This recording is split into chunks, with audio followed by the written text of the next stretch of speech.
Bang, bang, bang. That sound wasn't just loud. It rattled the walls of my house like someone was trying to tear them down with their fists. It was a Thursday night in a quiet Virginia neighborhood, almost 10 o'clock, and I was sitting in my living room, still wearing my work shirt, plate of reheated leftovers cooling on the coffee table. My wife Claire had already gone upstairs to get ready for bed, and my teenage son Miles was finishing up homework in his room. For a second, I thought maybe I imagined it, but then came another slam harder, shaking the front door in its frame. And then a voice, sharp and angry, cut through the house like a blade. "Open up, you're in violation." At first, I thought it had to be the cops, but there were no flashing lights outside, no calm authority in that tone. I looked through the peephole and saw three men jackets with the local homeowners association logo plastered across the chest. These weren't police, and they weren't there to have a polite conversation. One of them already had his boot braced against my door. I called out steady, "What's going on? You've got too many cars parked outside. 4 vehicles. Limits 3. You ignored the citations. We're here to enforce compliance." Before I could answer, the boot slammed forward, and the door burst open with a crack that echoed through the house. Claire screamed from upstairs. I didn't lunge, didn't panic. Old training kicks in when you need it most. I planted my feet and stared those men down. "Step back," I told them, my voice firm, the kind that doesn't ask, it commands. "You don't belong in my house." But they pushed further inside, flashlights sweeping across the living room. One pointed toward the window at my son's car parked out front next to my old pickup. "4 vehicles," he snapped again. "Regulations say 3. You were warned." I clenched my jaw.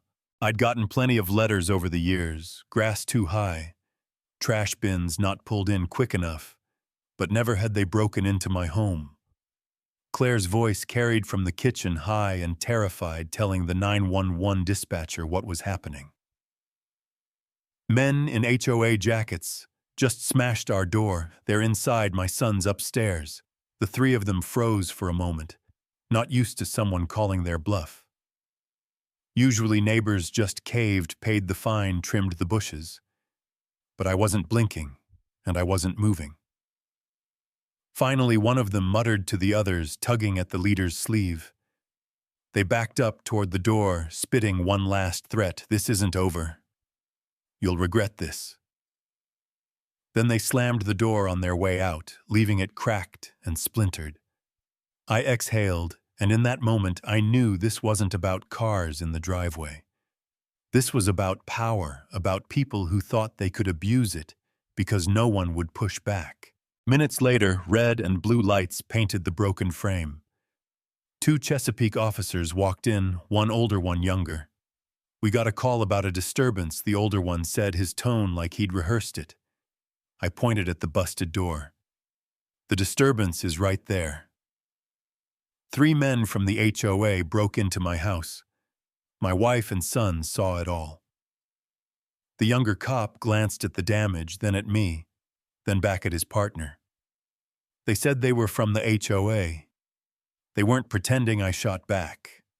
Jackets with the logo, shouting about cars like they had authority. Since when does an HOA get to kick down a door? Claire's hands were shaking as she spoke. "We want to press charges. They terrified us." The cops exchanged a look. No urgency, no radio calls, no notepad. Just hesitation. Finally, the older one sighed. "Look, these HOA folks sometimes get overzealous.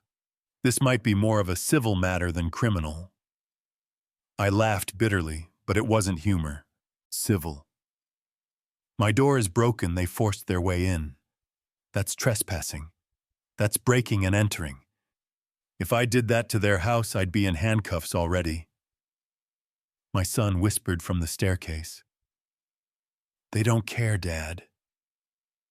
I locked eyes with that officer voice, low but hard. I've operated in combat zones where the rules of engagement were stricter than this. Men break into a home, they should be arrested, not excused. Write it down properly. The younger one finally pulled out his pad, scribbling quickly. The older officer swallowed, then nodded. They filed a report, but I knew damn well nothing would happen.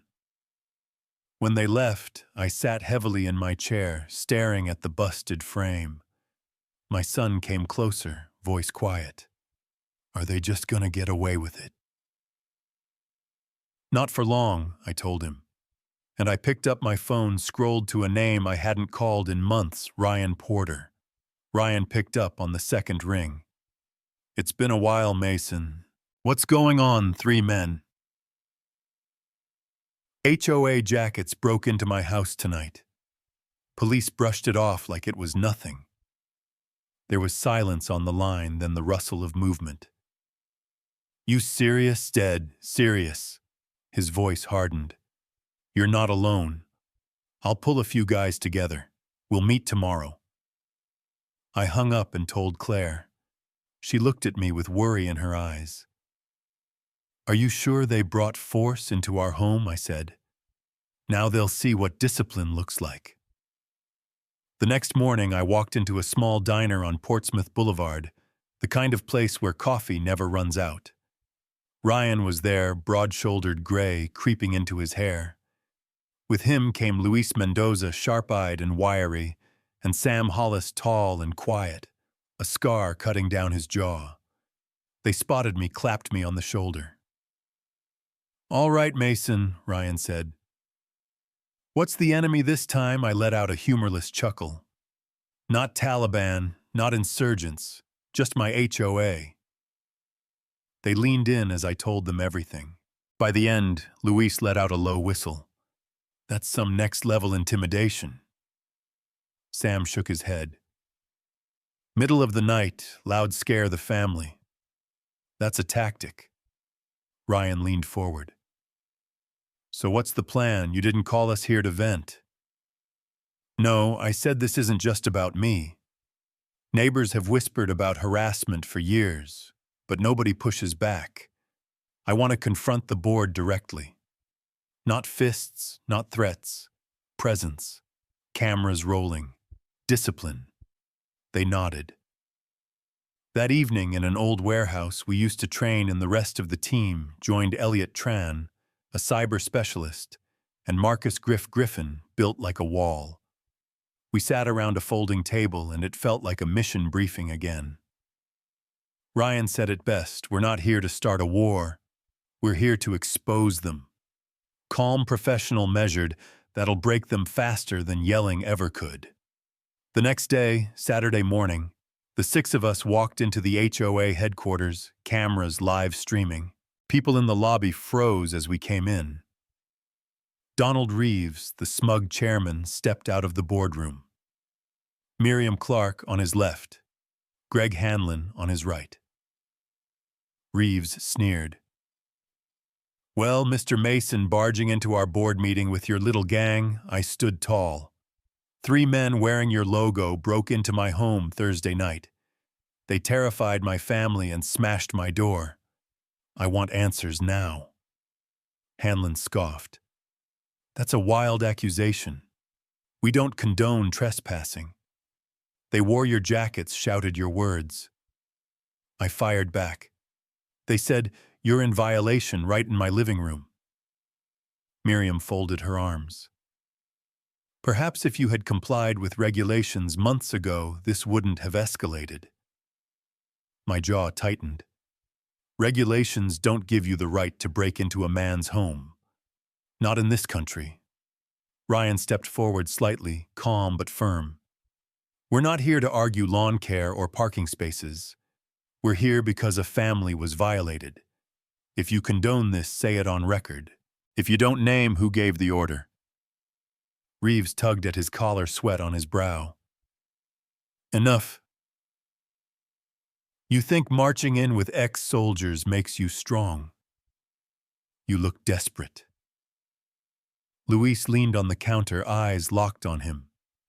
Intimidation is breaking into a house at night. This is accountability. The silence was heavy, the live stream catching every twitch of their faces. I looked Reeves in the eye. I served this country so families like mine could live without fear. You violated that. It ends here. We will pursue every legal path until you're held responsible. Count on it. We turned and walked out slow and deliberate, leaving them stammering behind us. Outside, Elliot showed me his phone. The video was already spreading fast. Within hours, neighbors started stopping by. Angela Price, single mom, whispered, "I saw the video." "Thank you." They fined me $300 last year for my kid's basketball hoop. I paid because I was scared. But you... Her eyes shined. You showed me they don't scare everybody. One by one, people came forward. The Dorsey's retirees fined while recovering from surgery. Jason Patel threatened with liens during the pandemic. Our lawn filled with stories, voices trembling, but finally speaking. Angela raised her voice to the crowd.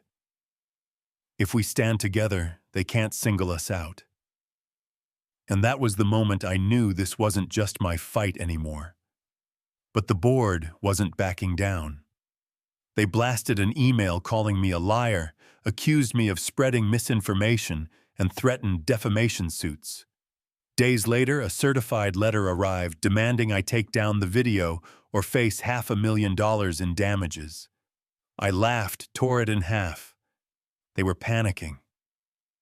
We hired attorney Carla Whitman, sharp as they come. She looked through the photos, the footage, the testimonies. "This isn't civil," she said.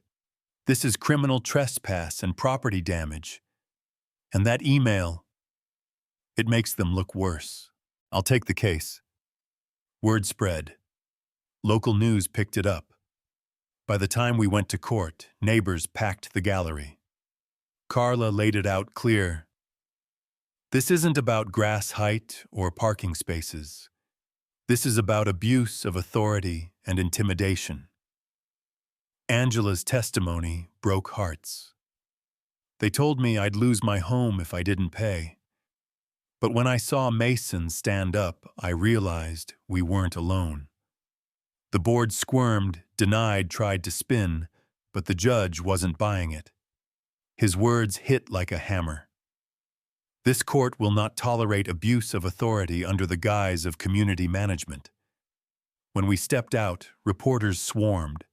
I didn't give a fiery speech, just one truth. This isn't just about me. It's about every family who's ever felt powerless. Stand together and they can't break you. Applause broke out. Neighbors hugged each other. Even strangers from other neighborhoods showed up with signs, "No more HOA abuse." That night, sitting on my porch with Claire and Miles, the air felt lighter. The house wasn't fully repaired yet, but the fear had lifted. Ryan clasped my hand before leaving town. "You didn't need us, Mason. You had it in you. But I'm glad we stood with you." And I realized he was right. Bullies only win when people stay silent. When fear turns into unity, well, then power shifts. Now I'll leave it with you. If it were your home, your family, your neighborhood, what would you have done?